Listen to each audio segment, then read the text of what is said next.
Hi. Today I thought we would do a rigorous proof to show that the cardinality of the integers z, as it's called, equals the cardinality of the natural numbers. And we're going to use the definition of cardinality, which says the cardinality of a set A equals the cardinality of a set B if there exists a function f from A to B such that f is bijective. Okay, let's go to the proof. Let's let our f be a function from n to z such that f of n equals n over 2 if n is even, and minus n minus 1 over 2 if n is odd. Okay, let's first prove that f is 1 to 1. So in that regard, let's let f of n1 equal f of n2, with of course n1, n2 natural numbers. Okay, case 1, let's assume n1 and n2 are both even. Well, since they're both even, we're going to plug in this first part of our definition.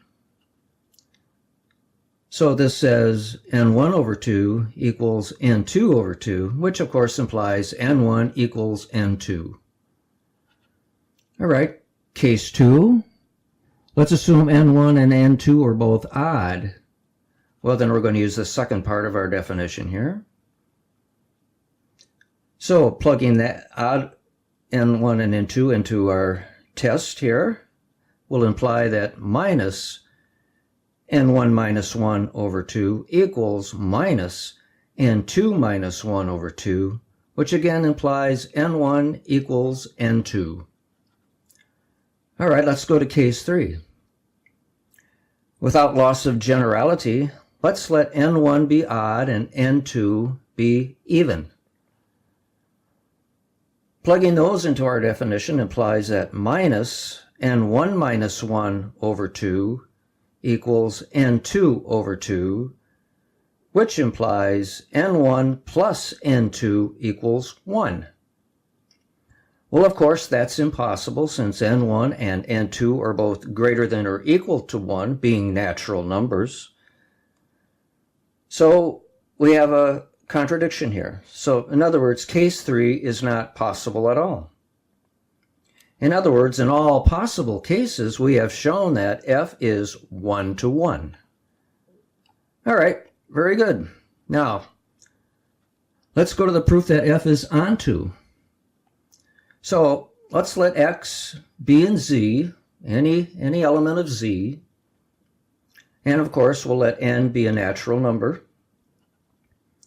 This breaks down into two cases. Case 1, x is even.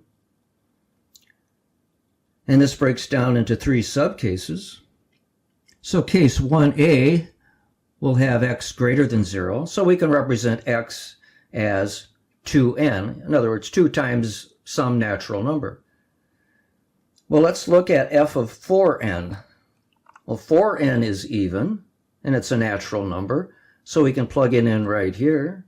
So we'll have 4n over 2, which is 2n, which is what we wanted. Very good. All right, how about case 1b? So x is still even, and for this, x is less than 0. So we can write x as minus 2n. Okay, well, let's look at f of 4n plus 1. 4n plus 1 is a natural number, and it's odd. So we'll plug that into our second part of our definition. So we'll have minus 4n plus 1 minus 1 over 2, which is minus 2n. And that is exactly what we wanted. Okay, case 1c. Well, the only other even number left is x equals 0. And simply, if we look at f of 1, f1 is odd, so we put it in here. So we'll have minus 1 minus 1 over 2, which of course is 0, just what we wanted. All right, almost there. Case 2, x is odd. case 2a, we'll let x greater than 0. So we can represent x as 2n minus 1. Okay? Well, let's look at f of 4n minus 2. 4n minus 2 is a natural number, obviously, and it's even. So we'll plug 4n minus 2 into our definition. So we'll have 4n minus 2 over 2, which is 2n minus 1, which is exactly what we wanted. All right, case 2b, x less than 0 and x odd.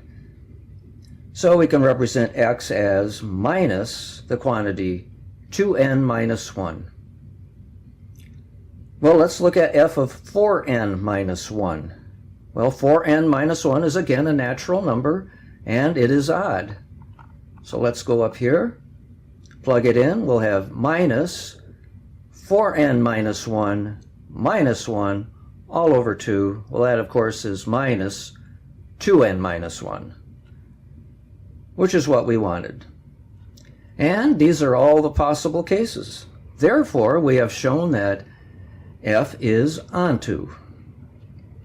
Therefore, f is bijective from our earlier proof that f is 1-to-1 also. Therefore, we have shown that the cardinality of z equals the cardinality of n. And here ends the video.